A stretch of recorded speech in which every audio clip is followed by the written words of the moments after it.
Hallo zusammen, hier spricht Echofrosch und herzlich willkommen zurück zu Doki Doki Literature Club. Wir sind gerade aufgewacht und haben das gesehen. I nearly fall out of my chair. Sorry. Wait, actually, I'm not sorry at all. It's your fault for sleeping like that. This isn't the napping club. Does our school have a napping club? You're staying up late again, aren't you? Now that you're in a club, you're gonna have less time for anime, you know? You'll need to get used to it. Don't say that so loud. I glance over my shoulder to see if Monica overheard. It's true though. Yeah, I know. You're always looking out for me, Sayori. It's what I do best. That's a problem. What about you? You look out for me better than you look out for yourself. You're still oversleeping every day, aren't you? Not every day. That's not very convincing. How many days in this past week have you gotten up on time? It's a secret. I knew it. Come on, at least give me the benefit of the doubt. I can't even do that. Look, Sayori, it's written all over you. Eh? Sayori glances around at herself. How's it written all over me? You were clearly in a rush this morning. Look, your hair is sticking out all around here. I run my fingertips down the side of Sayori's hair, trying to straighten it out. Okay. Man, you really need a brush for this. My hair is just really hard to get right. I won't fall for that. There's more than just your hair. Look, your bow isn't straight either. And there's a toothpaste stain on your collar right here. I try to wipe off the stain with my finger. But nobody would ever notice that. Of course they would. Nobody's gonna tell you about it because they don't want to embarrass you. Fortunately, I don't really care about that. I really don't care about that. Hey, you meanie. And you don't even keep your blazer buttoned up. Seriously, Sayori, why do you think you don't have a boyfriend yet?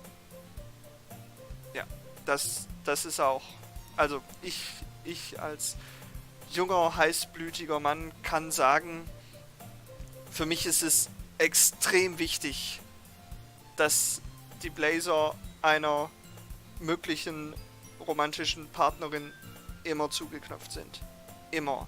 Egal was wir tun, die Blazerknöpfe müssen zugeknöpft sein. Auch wenn wir, was weiß ich, mit 3 anderen Freunden irgendwo sind und Literatur genießen, das ist egal, das muss zugeknöpft sein, sonst kriegt man, also mich zumindest, kriegt man sonst nur in Ausnahmefällen. That's super mean. Sorry, but you'll thank me later. I start to button her blazer from the bottom. Ist ganz normal.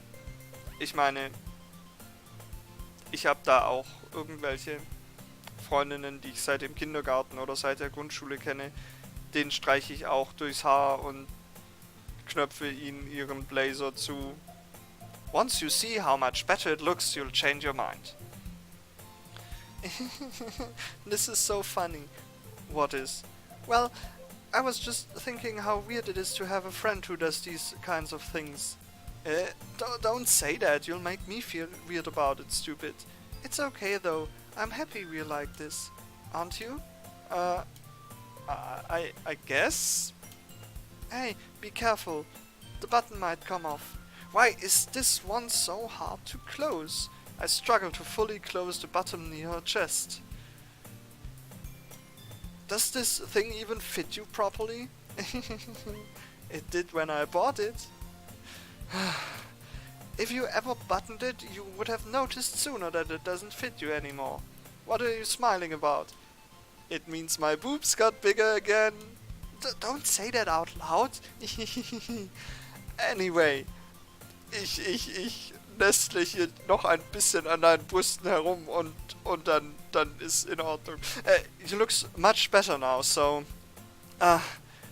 why does it feel strange to see Sayori's blazer buttoned up like that? But it's so stuffy. It's not worth it at all. Sayori hastily unbuttons her blazer once more. Phew, that's so much better. Sayori puts her arms out and twirls around. So if I keep it unbuttoned, then I won't get a boyfriend, right?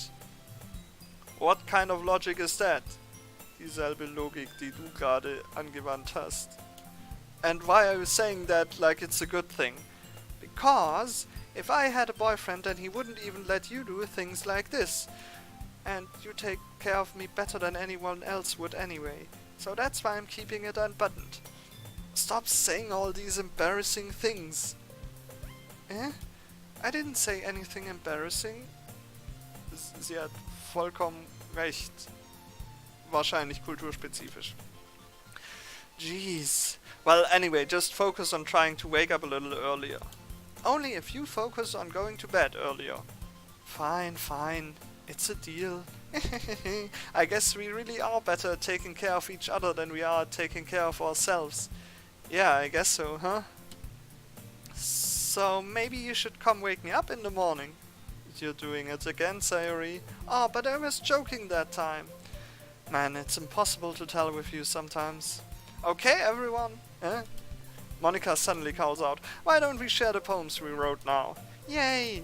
Frosh, I can't wait to read yours. Yeah, same. I fail to sound enthusiastic, but Sayori still trots away to retrieve her poem. Ja, und ich glaube, wir fangen einfach wieder mit Sayori an, weil das gerade echt niedlich war.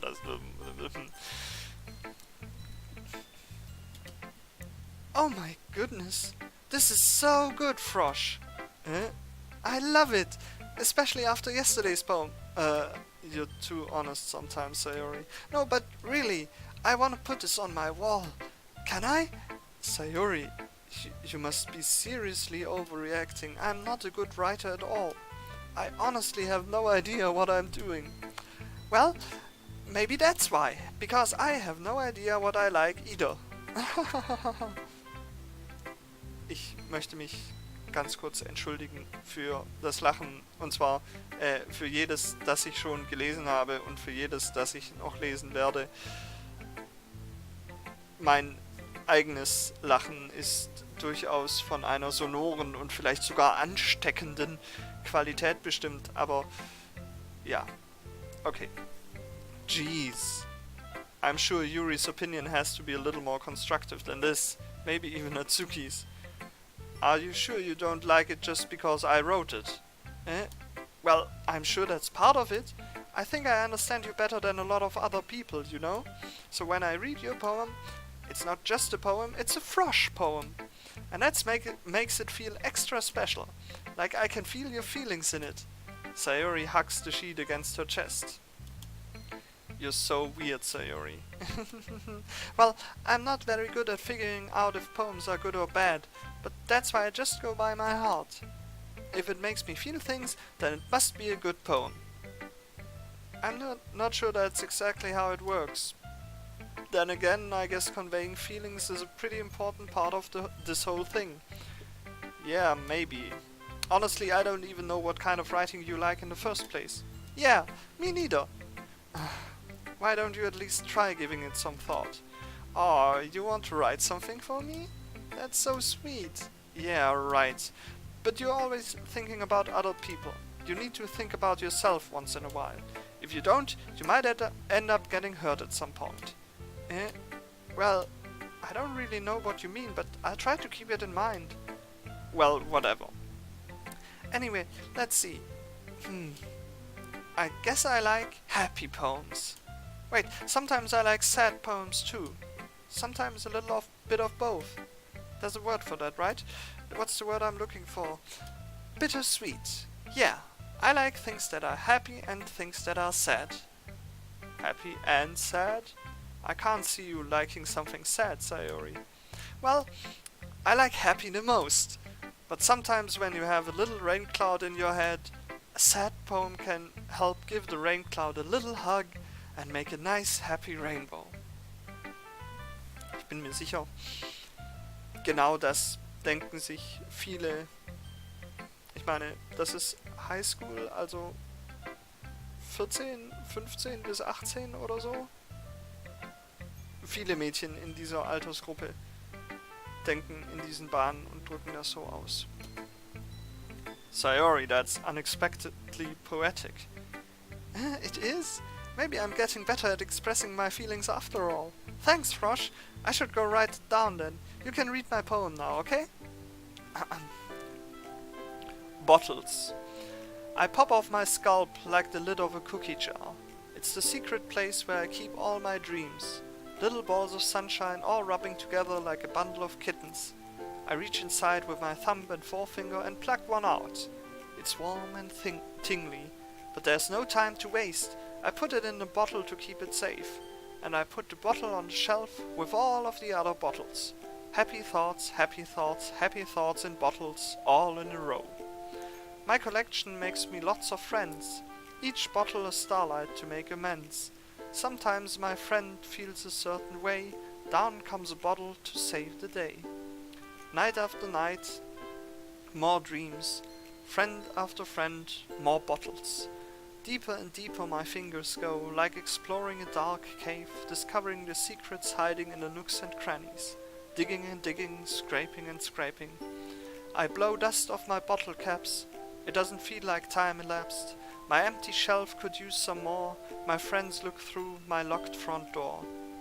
Finally, all done. I open up and in come my friends. In they come, in such a hurry. Do they want my bottles that much? I frantically pull them from the shelves, one after the other, holding them out to each and every friend, each and every bottle. But every time I let one go, it shatters against the tile between my feet. Happy thoughts, happy thoughts, happy thoughts in shards all over the floor. They were supposed to be for my friends who aren't smiling. They are all shouting, pleading, something. But all I hear is echo, echo, echo, echo, echo inside my head. Holy crap. Sayori, did you really write this?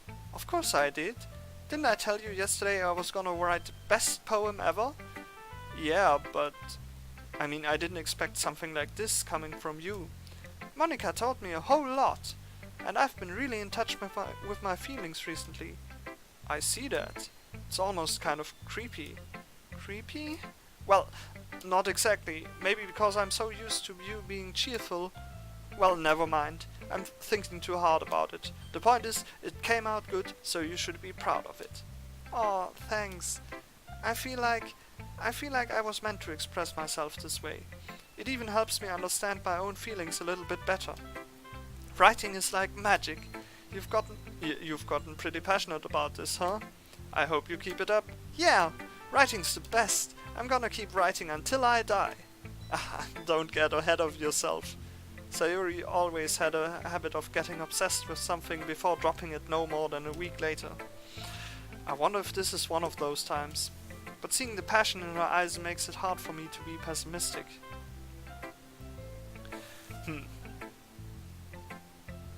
Ich glaube Monika als nächstes, oder? Ja. Hi again, Frosch. How's the writing going? Alright, I guess. I'll take that. As long as it's not going bad. I'm happy that you're applying yourself. Maybe soon you'll come up with a masterpiece. I wouldn't count on that. You never know. Want to share what you wrote for today? Sure, here you go. I give my poem to Monica. Alright, I like this one. It makes me think of something Sayori would like. Is that so? You and Sayori are really good friends, right? I wouldn't be surprised if you had those sorts of things in common. Well, we may be good friends, but Sayori and I are actually really different. Well, that may be the case, but maybe there's also some similarities that you wouldn't expect. The way she talks about you, it sounds like the two of you really care about each other's well-being. Even if you show it in different ways, it ends up being more similar than you'd think. So, I think that's the kind of vibe I get when reading your poem. You sure you're not reading into it too much? I could be. Oh gosh, I sound like Yuri. But in any case, Sayori's writing has kind of a gentle feel to it. I can tell that she likes exploring with emotions like happiness and sadness. Who knew that someone so happy would enjoy sad things too? Yeah, that's totally unexpected. Well, to each their own. And you shouldn't be afraid to experiment a little bit either. But anyway, you want to read my poem now? I like the way this one turned out, so I hope you do too. Alright, let's take a look. Save me. The colors, they won't stop. Bright, beautiful colors, flashing, expanding, piercing, red, green, blue, an endless cacophony of meaningless noise. The noise, it won't stop. Violent, grating waveforms, squeaking, screeching, piercing, sine, cosine, tangent, like playing a chalkboard on a turntable or playing a vanilla on a pizza crust. An endless poem of meaninglessness. Of meaningless...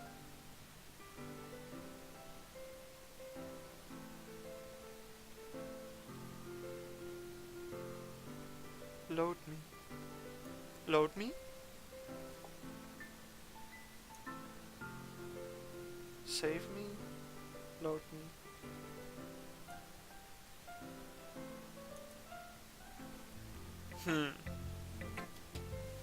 It's even more abstract than your last one, huh?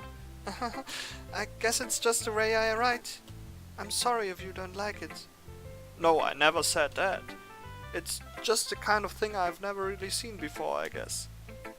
I kind of like playing with my space on the paper. Choosing where and how to space your words can totally change the mood of the poem. It's almost like magic. The way I wrote the lines really short makes it feel like they are trying to speak over the noise. I see. It's still hard for me to tell what's it about though. What it's about though. Sometimes asking what a poem's about isn't the right question. A poem can be as abstract as a physical expression of a feeling, or a conversation with the reader. So putting it that way, not every poem is about something. Anyway, here's Monica's writing tip of the day. Sometimes you'll find yourself facing a difficult decision. When that happens, don't forget to save your game. You never know when you might change your mind or when something unexpected may happen. Wait, is this tip even about writing? What am I even talking about? That's my advice for today. Thanks for listening.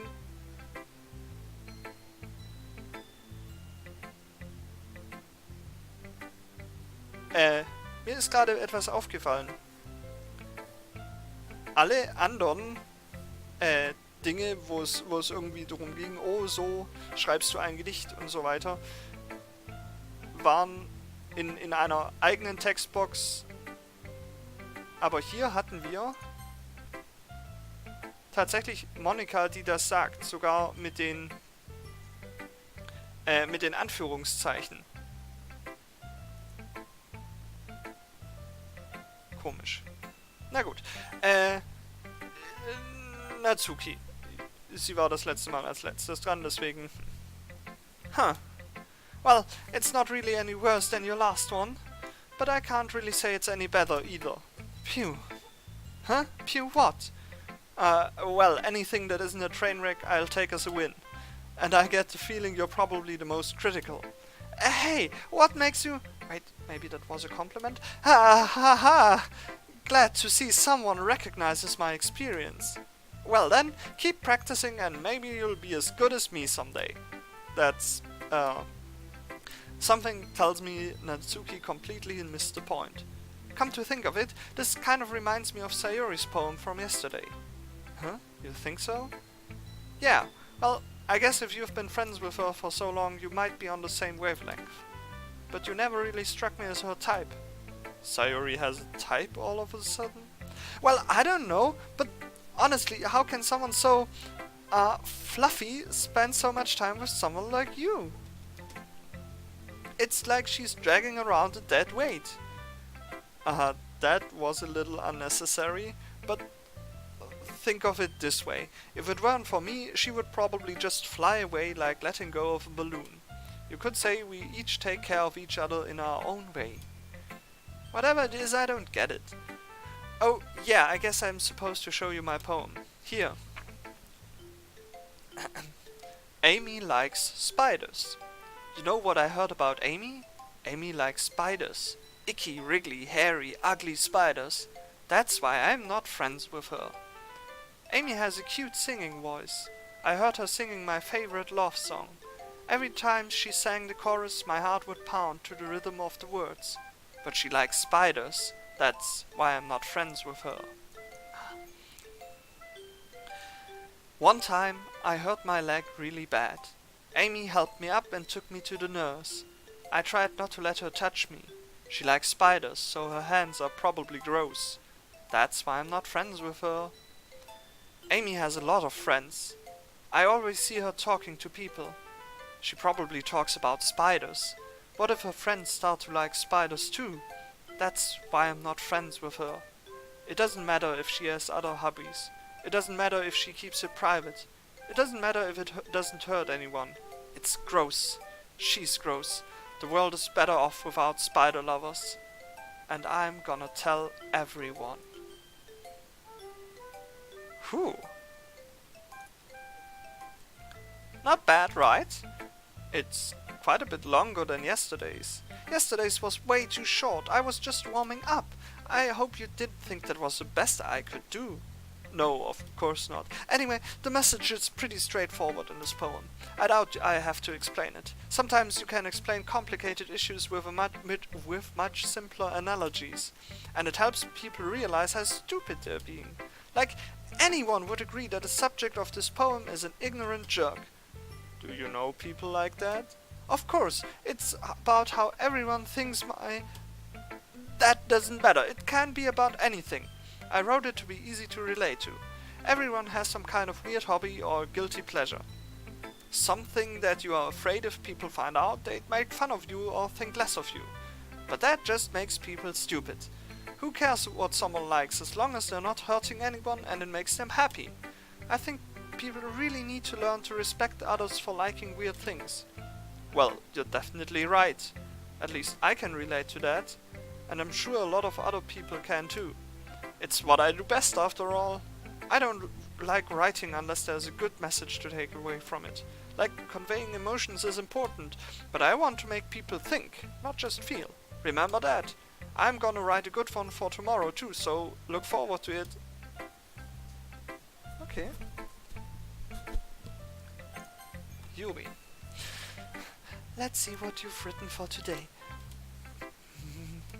This is pretty good, Frosh. Were you influenced by seeing everyone's writing styles yesterday? I guess you could say that. I was also a bit surprised by how differently everyone writes. So I respect you for trying new things. You don't need to be afraid to be a little more daring. Metaphors can go a long way. Don't feel like you need to work your brain like turning a bunch of gears. Try letting your mind wander through your feelings and write down the things you see and hear. That's one way to truly enable your reader to see into your mind. It's a very intimate exercise. I see. That's a certainly interesting technique. Thanks for sharing. I have, an example of that if you'd like to read it. Of course. Is this the poem you wrote for today? Yuri nods and timidly hands me her poem. The Raccoon. It happened in the dead of night, while I was slicing bread for a guilty snack. My attention was caught by the scuttering of a raccoon outside my window. That was, I believe, the first time I noticed my strange tendencies as an unordinary human. I gave the raccoon a piece of bread, my subconscious well aware of the consequences, well aware that a raccoon that is fed will always come back for more. The enticing beauty of my cutting knife was the symptom, the bread my hungry curiosity, the raccoon an urge. The moon increments its face and reflects that much more light of my cutting knife, the very same light that glistens in the eyes of my raccoon friend. I slice the bread fresh and soft. The raccoon becomes excited. Or perhaps I'm merely projecting my emotions onto the newly satisfied animal. The raccoon has taken to following me. You could say that we've gotten quite used to each other. The raccoon becomes hungry more and more frequently, so my bread is always handy. Every time I brandish my cutting knife, the raccoon shows me its excitement.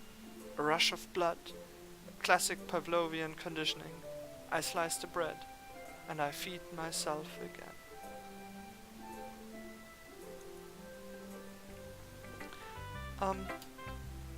I was a little more daring with this one than yesterday's. I can see that. It's a lot more metaphorical. I don't know if it's my fault, but I can't begin to imagine what this poem is about. That's right.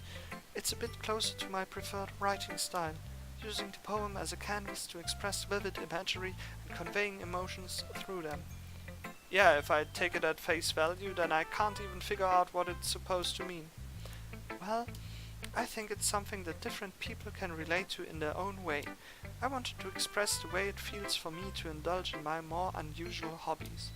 It's those sort of things I'm usually forced to keep to myself. So, I sometimes enjoy writing about them. Huh? That's funny.